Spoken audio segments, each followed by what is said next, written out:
Today on Low Buck Garage, I make a mess of some tubing. I get to enjoy a holiday treat. Oh yeah, those marshmallows totally melted. And I pretend I'm a lumberjack. I'm okay.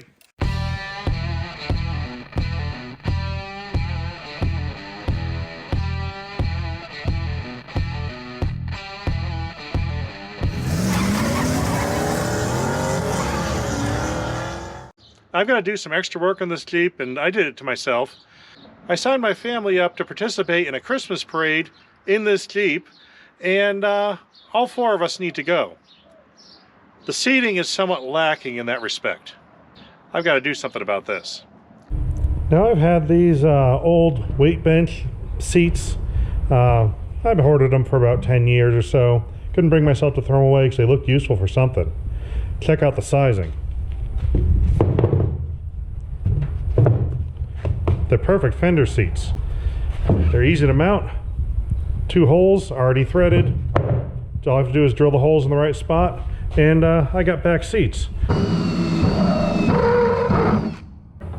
Hardest part of this installation is lining up the bolt holes.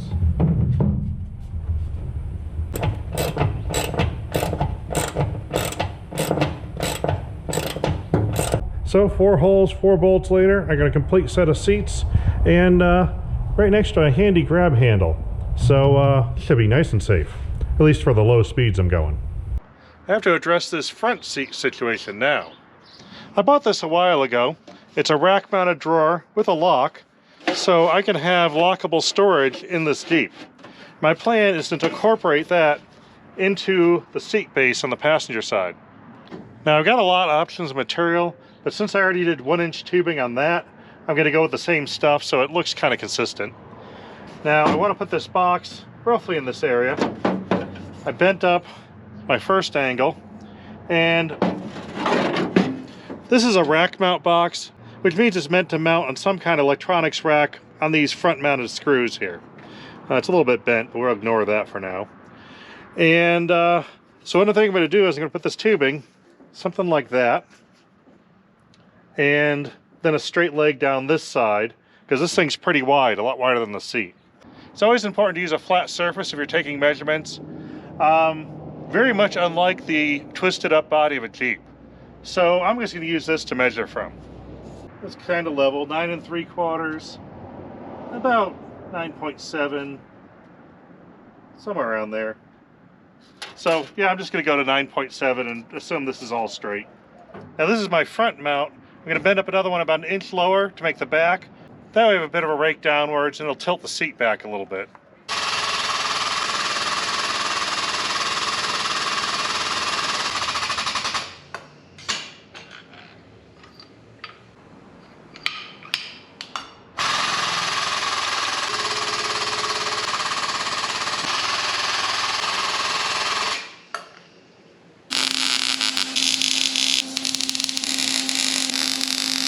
Oh, this is what I got. The basic frame, then I have a brace to support that drawer. I got mounts to the floor on both ends, and then a lot of bracing right here. It's a little warm. It's connected to both the floor, the back of the body, and that's going to be the seatbelt mount too. So I wanted that to bolt in a lot of places with some thick metal. Got it all done, and I got plenty of daylight left to put a coat of paint on it. So I'm gonna go do that next. Black paint covers really fast when it's dark out. I think I got the whole thing. We'll find out in the morning. I got this back brace all done and bolted solidly in place everywhere, but I haven't done the front brace yet because I wanted to use the seat spacing and sort of mock it up to make sure everything was going to line up. So now I can finish up this front one. Now my plan was to use this style mount where the tube goes into a flat plate and a bolt on either side on this leg here. But I had to turn it a little bit because I noticed this bulge in the floor. That got me thinking. Luckily, I actually crawled under before I drilled, because one of those bolt holes would have had to go right through this parking brake drum, and that'd probably be bad. So I measured from my furthest forward bolt hole up to this drum, and then I transfer that measurement up top, and I could go from that same bolt, and I know where this drum is. So I make sure I drill somewhere over this way. Now that drum ended right about the center line here. So this hole is the one that would have gone into it. So I can't use this plate. I cut a piece at an angle, so I'm going to slide the angle under this leg, weld it on this side, so the drum is free and clear. Just put a couple holes over here, and with the flange on the angle welded to this, it should be sturdy enough to resist any bending. I lined up the square corner to go right with the side of the seat, which worked great in this back one. But on the front side here, this corner sticks pretty far forward of the seat, so that's right where people are going to have their legs. I'm going to round that corner over. So what I did is found a piece of scrap tubing. I'm going to line this up with the corner, make a mark, slice off this corner roughly in the shape of this, and weld it on top. I don't know, something like that should do.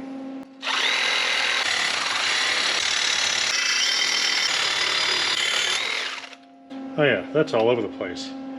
Those lines aren't even close to straight. Let's see if I can straighten out this mess with a belt sander.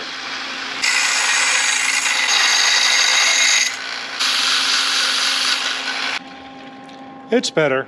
I think I can fill the rest in with weld. Filled with weld and painted, that looks halfway decent. Now these seat brackets are bolted in with a lot of small fasteners in all sorts of different directions. Because for some reason I'm a little suspect of the structure of the floor. Now I've just got to slide this box in. I've got the brace on the back piece it's going to sit on top of. Now it's sliding onto the back. I can adjust my level and then fasten it down here. According to measurements off the really wavy floor, we're pretty level. That angle bracket worked out perfect. I didn't have to drill a single mounting hole into my parking brake. And I even caught the hat channel on one of them, so that's extra sturdy. Just ignore the rust holes.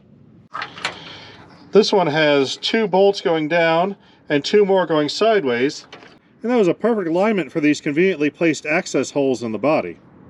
And there we have it. We've got a seat that can adjust with a little handle. We've even got tilt, which is nice.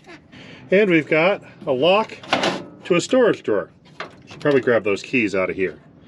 But that way I can put all my registration and insurance and tools and things like that in a nice secure location. The top of this box is level with the floor, so if I have long things to put through, they still will fit. There, nice and secure. My family helped me decorate this Jeep, so now I need to find 110 power. Got myself a cheap little inverter, so I should be able to plug into that, but it uses a cigarette lighter plug, which I don't have.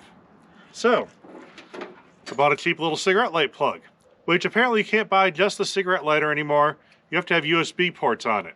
So, I'm going to be having USB charging in my Willys Jeep. Oh well. So, let's throw this thing in. Luckily, I've got spare power ports on my fuse block here and convenient access holes all over the place. Connector. Plug in. Had a bunch of 15 amp fuses in my bin, so that's the right size. Ground. There, grounded. So we're already done with all the wiring. You can see our power indicator light's already on, so we're already drawing juice, and always will be. Now I don't know what the people supplying these boxes to Walmart were thinking, but there are no mounting provisions whatsoever on this. Absolutely no tabs, no way to attach this to anything. I could leave it floppy like that, because that'd be fine. But I'm going to go ahead and use some double-sided tape to stick it to the side of the body. Now, double-sided tape will be really convenient because if I decide to remove it, then it'll be permanently attached. But if I decide I want it to stay, the tape will fall off almost immediately. So it's got that going for it. Then I'm going to point it down because there's no roof or doors in this Jeep, so if it rains, hopefully this will keep the rain from going in it. But there we go, complete installation done. Wonder how many seconds that was. We got a red indicator light on the outlet. We've got a green indicator light on the inverter. So we're Christmas already. It's good to be winning before I even do something. Oh yep, we got lights. They're on. We're gonna have to look at it at nighttime. I should probably tuck that somewhere better than in the footwell.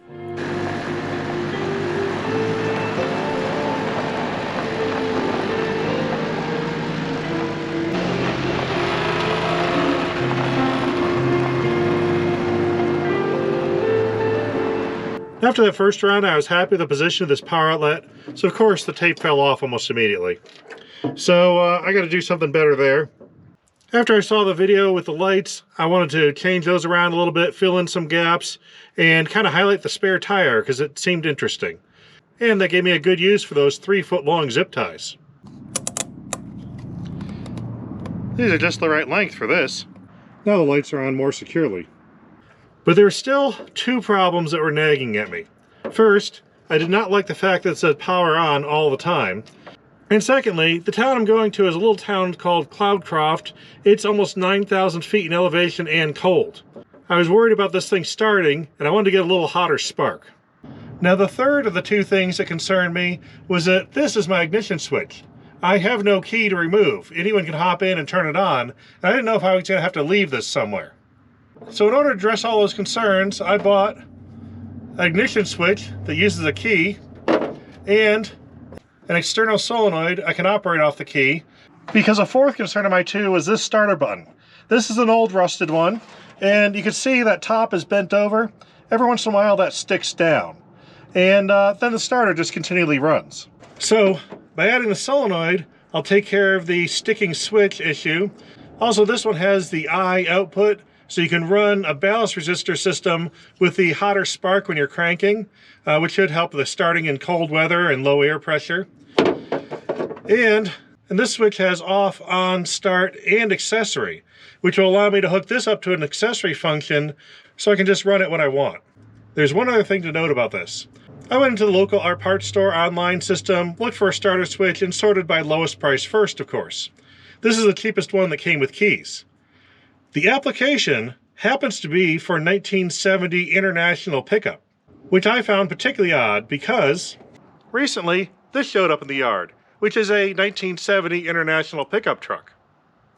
You'll see a video on this coming up soon. And even more interesting, its ignition switch is out. So there's the hole. I know exactly what size and shape hole I need to make in the Jeep dash to fit a 1970 International ignition switch, because it's right there. Now I need a 1-inch hole, so I'm going to find out which step is my 1-inch section here. And luckily, I've already marked the next step in red. I know to go until I see the red right next to the dashboard, and that's where I stop. This hole looks like a good one for the switch. My red mark's right next to the dash, so it's time to stop. Now I just need to add the notch to the top. I'll do that with a little file.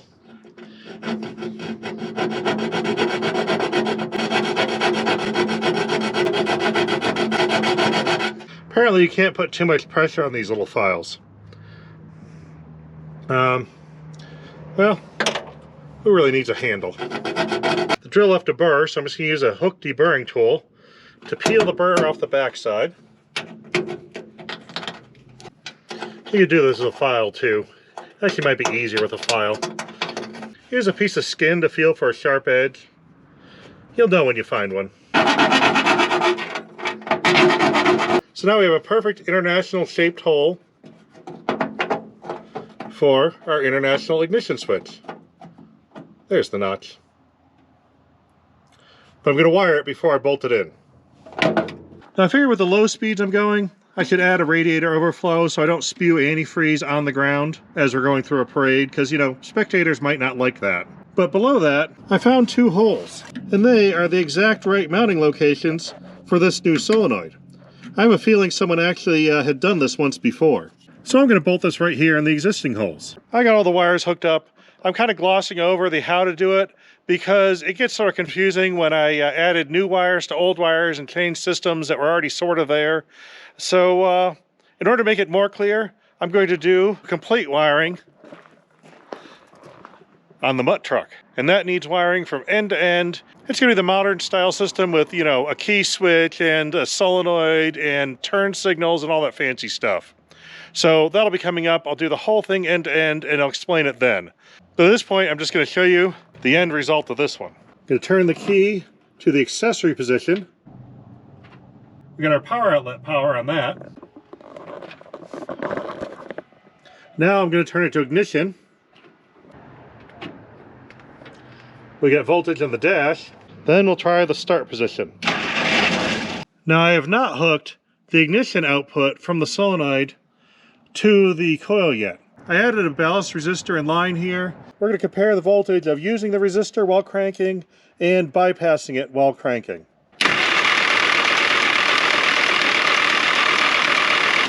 I added a wire going from this I terminal on the solenoid, which is ignition output, directly to the positive terminal of the coil. Let's see what happens to voltage with this wire attached.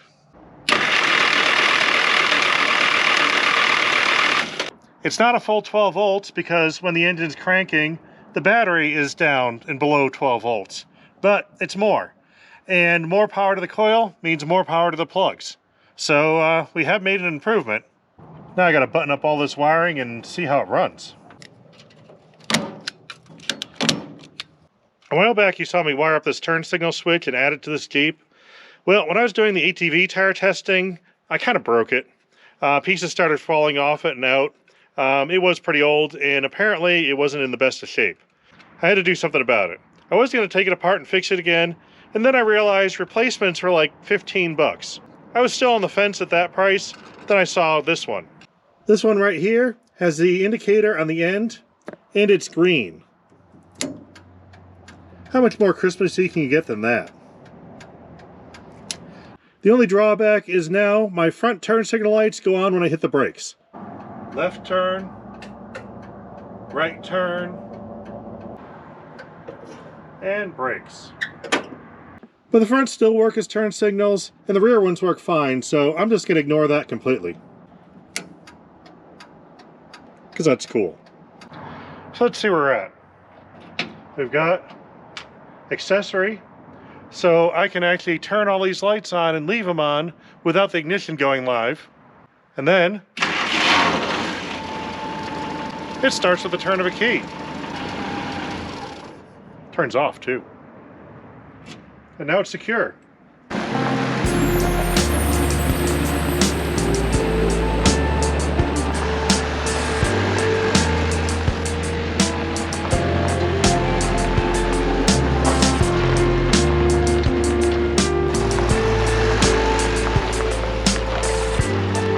Think we're good.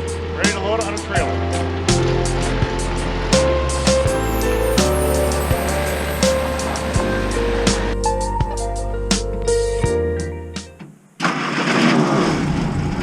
We're here in the Lincoln National Forest, just outside of Cloudcroft, and we're going to go doing a little bit of hunting, because we have a permit for a Christmas tree.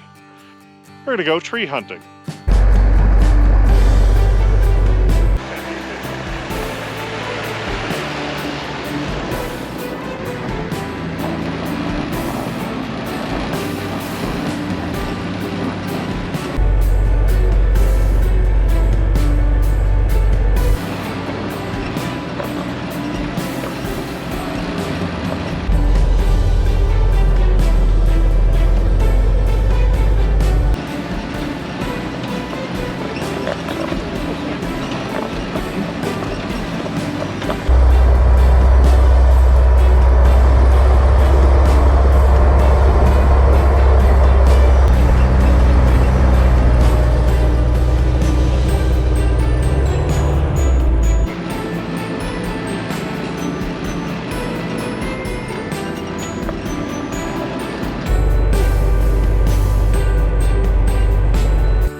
Then I found a clearing that looked great for some snow donuts. So I tried it. It didn't go well. I started in two-wheel drive and it didn't really want to go anywhere. Then when I went to four-wheel drive, it didn't want to turn. It just pushed really badly and wouldn't rotate. Pretty much I just sort of drove around a little bit in the snow, which was fun.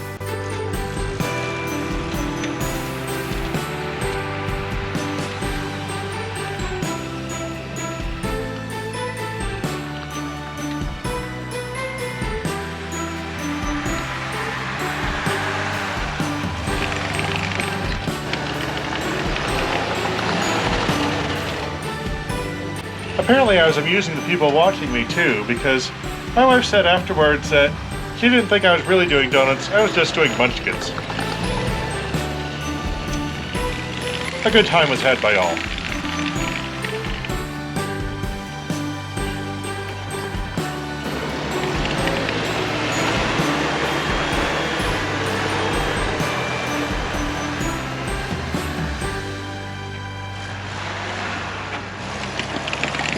had better luck pretending to be a lumberjack. Timber! Okay, Got a tree.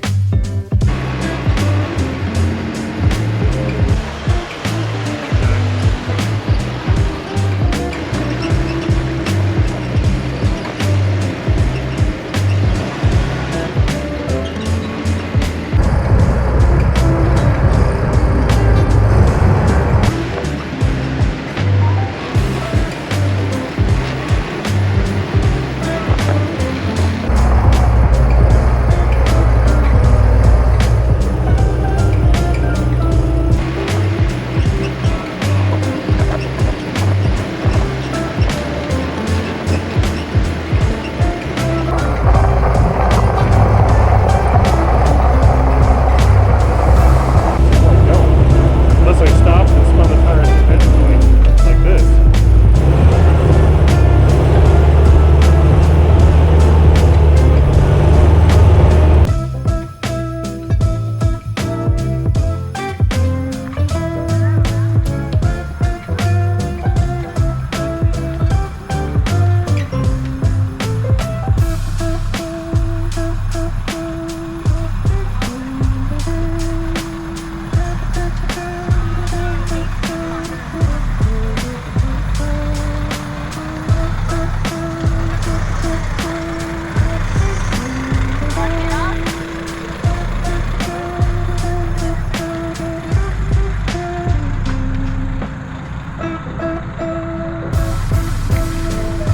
I like the tow truck towing the sleigh. That's really cool. I like that. Yep.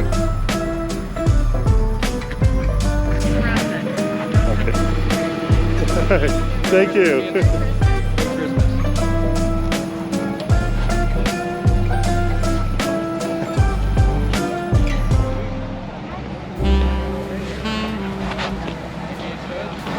That's a cool old truck.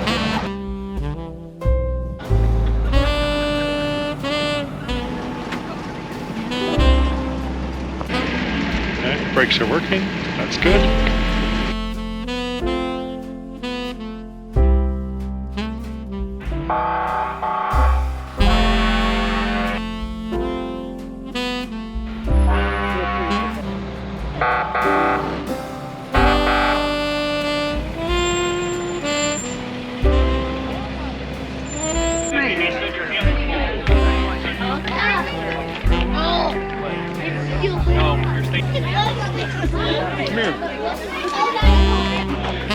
Oh yeah, those marshmallows totally melted. That is wood-fired hot cocoa for you.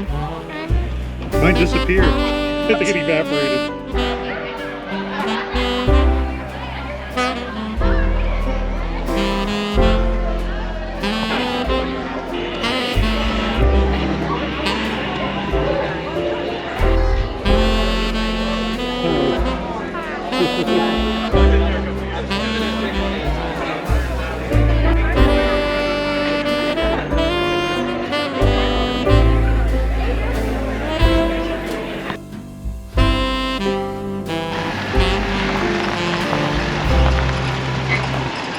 Merry Christmas!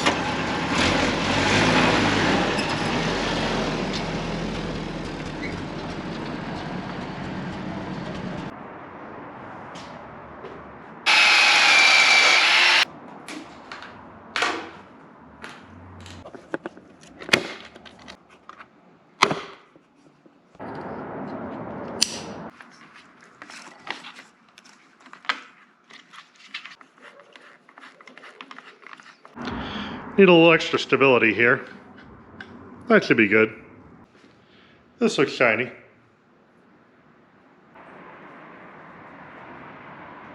There we go.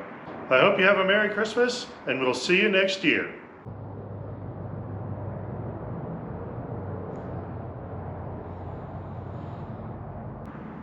GoPro, stop recording.